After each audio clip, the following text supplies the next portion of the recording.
grade 8 learners, welcome to English Time. I am Sir Marvin, and today we are now in the episode 1 for our quarter 2 video lessons in English 8. Our topic for today will be about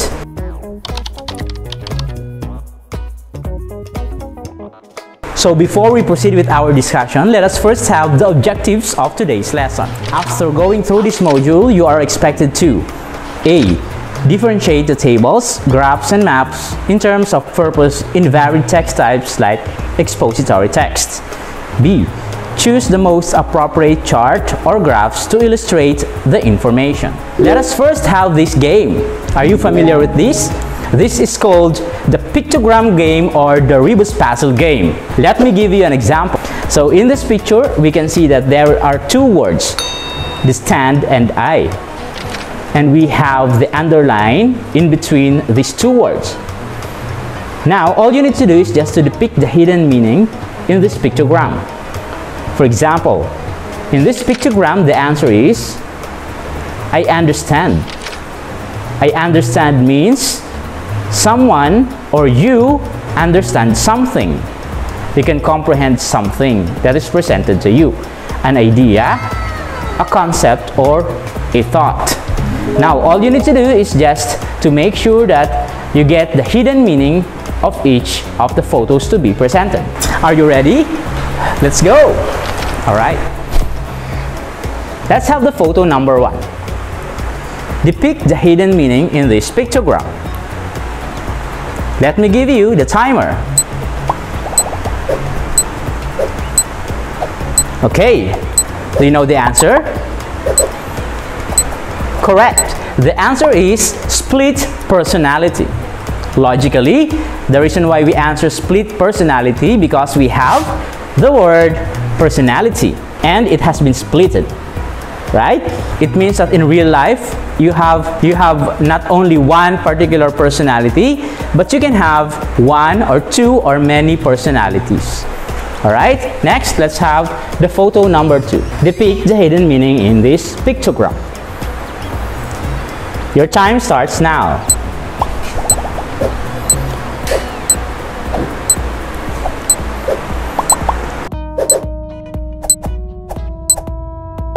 Very good.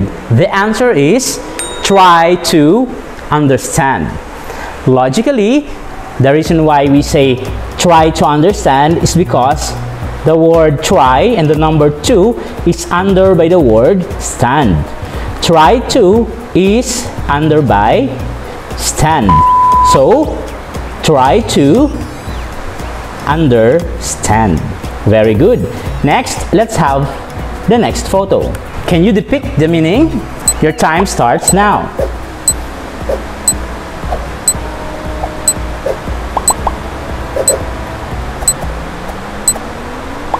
Time's up. What's your answer?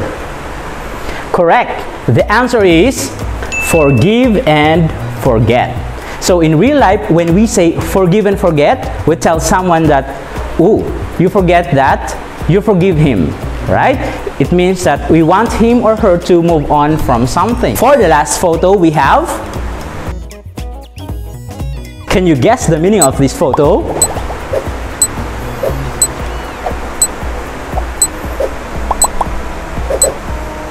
Correct. The answer is scrambled egg. Why scrambled egg? Because you can see that there are letters that are joined not in the same order. When we say scrambled egg, this is a type of egg cooking that we really like. Now, let's proceed with this pretest. What I know. Read the statement and choose the correct answer. Write the letter of the answer on a separate sheet of paper. Number 1. It is also commonly referred to as a pie chart. A. Table. B. Graph. C. Line graph. Or D. Circle graph.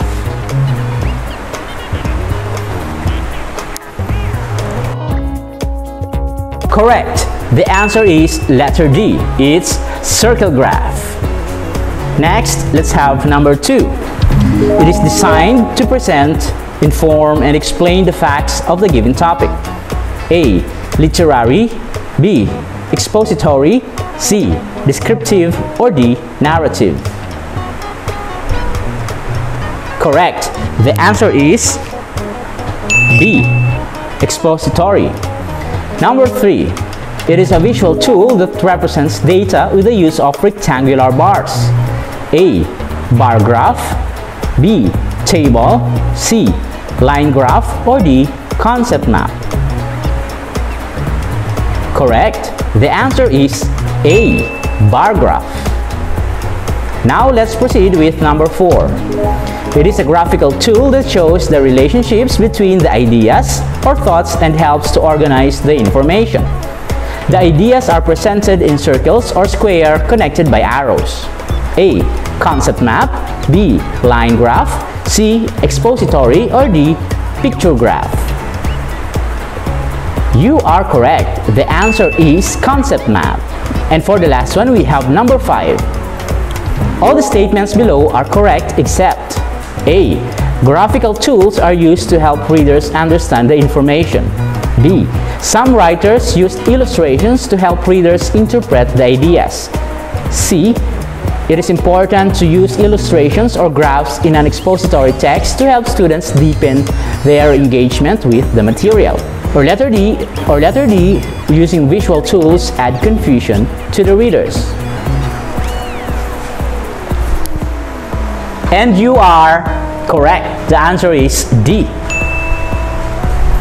Okay, now let's proceed with pretest B. Use the information presented in the chart to answer the following questions. Write the letter of your answer on a separate sheet of paper. Let's begin. But before we begin, take a look at this example photo.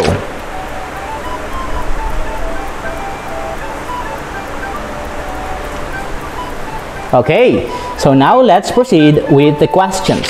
Number 1. Look at the graph. What does the graph measure? A. The total electricity used monthly. B. The number of kilowatts used by the appliances. C. The number of hours used by the electricity every day. Or letter D. The hours appliances used yearly. Alright, let's proceed with number 2. The vertical axis of the graph represents the blank. A. The amount of electricity used. B. The hours per day. C. The different home appliances. Or letter D. The number of home appliances. Let's proceed with number 3. Look at the graph carefully. If there is a vertical axis, there is also a horizontal axis labeled as appliances. There are 2 bars used in the graph. What does the red bar measure? A. The amount of electricity used per day. B. The amount of electricity used every weekend. C. The amount of electricity used per month. Or letter D. The amount of electricity used every weekday. Alright, for number 4 we have, next to refrigerator, which home appliance is used most frequently on weekends? A. Television. B. Lights. C. Aircon. Or D. Electric fan? And for the last one, we have this one. Based on the graph, how many hours is aircon used on a weekend? A. 13. B. 10. C. 8, or D. 17?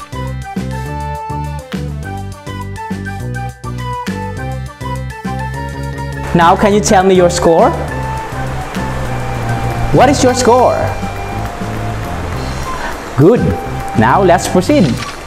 In today's lesson, we will be talking about how important the communication is, how important it is to express yourself to other people.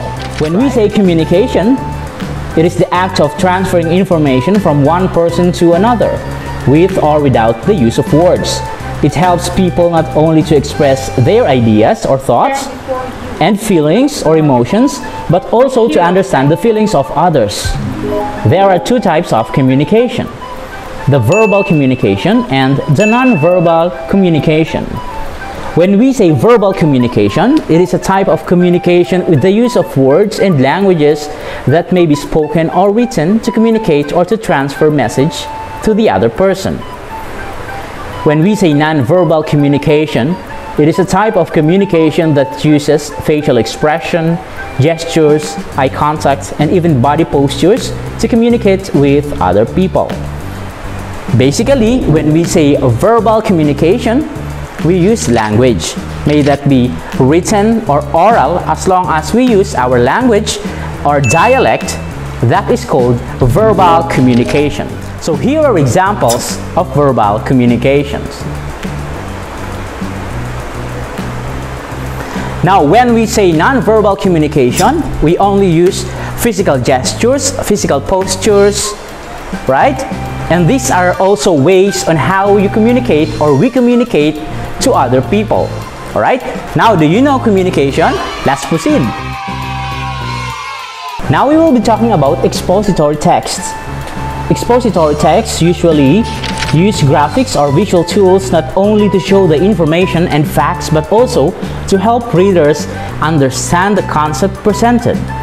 This module will show you some ways in presenting graphics found in expository text.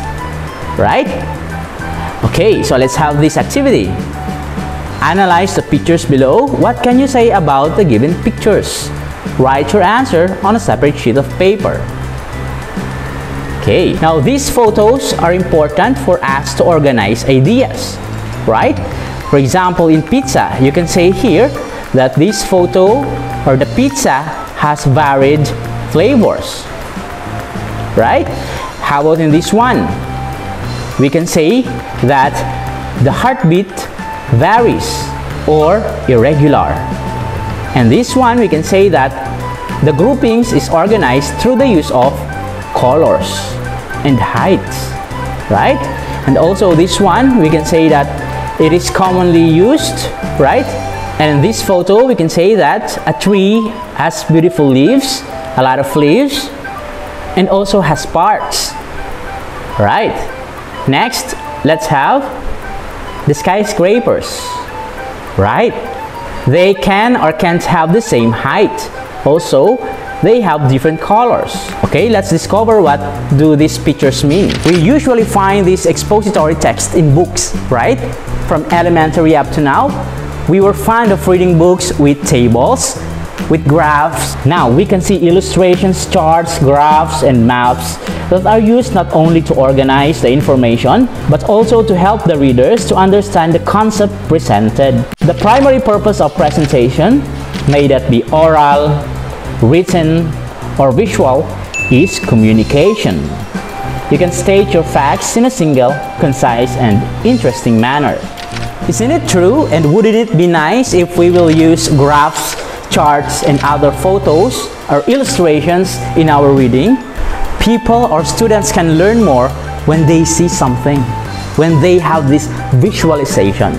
Remember, it is a fact that when we present something or when we present information with pictures, with illustrations, we can make someone be excited, right? It is important that we seek value to our presentation or we add value to our presentation, because by doing that, we can inform, not just inform, but also communicate well, excite, and entertain these people who are reading or watching us. Most graphs or charts have a legend or key to help you interpret the graphs or charts. Some graphs or charts might not have a legend, but if there are multiple lines or bars per category, then there will be one. Graphs and charts are often color-coded, and the legends will tell you what each color represents. Table: a collection of related numbers, values, signs, or items of any kind, arranged for ease of reference or comparison, often in parallel columns. Let's have the example. Right, this is our example. So table has columns and rows. These columns and rows represent specific data for gathering our result. In here we can see the title, and we can see the category of columns and also the rows. and the input data. This is an illustration that has data. And now, this is the narrative or the expository text. Do you know that they have relationships? Whatever is contained in the table, assume that they will be found in our expository text or in the narrative. Example, this table shows the level of agreement in using ICT in acquiring English language. In the first question, out of 44 respondents, none had answered strongly disagree. 1 answered disagree, 6 answered undecided, 22 answered agree, and 15 respondents answered strongly agree. In the second question, none had answered strongly disagree and disagree. 8 answered undecided, 26 answered agree, and 10 answered strongly agree. It shows that most of the respondents answered strongly agree in both questions. Therefore, most of the respondents considered ICT as a helpful tool in acquiring English language and desiderate implementing technology in acquiring English language. And now let me introduce to you to the different graphs that we use in our presentation of data. And here they are. Okay, the first one is graphs. 1. Circle graph. Shaped like a circle, it is divided into fractions that look like pieces of a pie, right? When we say pie, we mean circle. That's why we have pizza pie, apple pie, tuna pie, etc. Did you notice? They are all circle. Now, a circle graph is also called a pie graph or circular graphs in general. For example, in this photo, we have favorite desserts of children. Data are divided according to fractions. The circle graph or pie graph shows the favorite desserts of children. From this graph, the most favorite dessert of the children is ice cream. Second is chocolate. Third is leche flan. And lastly, cake. Therefore, this circle graph clearly indicates that ice cream is the most favorite of the children. So you see, we presented not only the illustration of the data, but also the text or the narrative, or what we say, the expository text. They have the same data, but the difference is that the illustration is only possessing the data presentation, while the expository text is contained with words and the data that we have in our illustration. Number 2, we have bar graph. It uses bars to show data. The bars can be vertical or up and down or horizontal. Alright, when we say horizontal, we mean across. The data can be in words or in numbers. We have this example. Number of enrollees of KSA from school year 2011 to 2020. And this is an example for horizontal bar graph. We also have the expository text below. This bar graph, horizontal and vertical, shows the number of enrollees of KSA from school year 2011 to 2020. From this graph, school year 2019 to 2020 has the highest number of enrollees, which is 500, followed by the school years 2017 to 2018 with 400, 2015 to 2016 with 300, 2013 to 2014 with 200, and 2011 to 2012 with 100. In conclusion, you will notice that every year the number of enrollees is increasing. Next is the picture graph.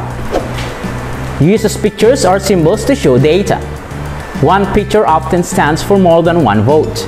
A key is important to understand the symbols. Number of female students per section. We have 3 columns, right? We are also using table, but we are highlighting how to use the picture graph. In column 1, we have section, Rizal, Bonifacio, Mabini, Del Pilar, and Luna. Column 2, we have the volume of the female students. And for column 3, we have the total numbers. Alright? So we have there the narrative. So I'm not going to read it. Please do so. Finished? Alright, let's proceed. Now let's proceed with number 4, the line chart. This shows points plotted on a graph. The points are then connected to form a line. It is usually used to show the change of information over a period of time. For example, daily temperatures. Alright, we can see that there are days: Monday, Tuesday, Wednesday, Thursday, and Friday. So we have the weekdays. right? And you can see that there are specific points where shows the data for the high temperatures and the low temperatures. And we have also the expository text below. Next, we have the concept map or concept information map. It is used in organizing information. Kinds of poetry, right? We have lyric poetry. Under the lyric poetry, we have ode, elegy, song, ballad, and sonnet. Kinds of poetry. We have narrative poetry. Under the narrative poetry, we have epic, metrical romance, and metrical tale. Okay, we have also dramatic poetry, which includes declamation, melodrama, soliloquy, and monologue. Alright, so let's practice. Let's have the practice now. Can you answer this? Okay, directions for activity 1. Give the information in the chart. Identify if the statements below are correct or not. Put a check for correct statements and cross for incorrect statements. Do this on a separate sheet of paper.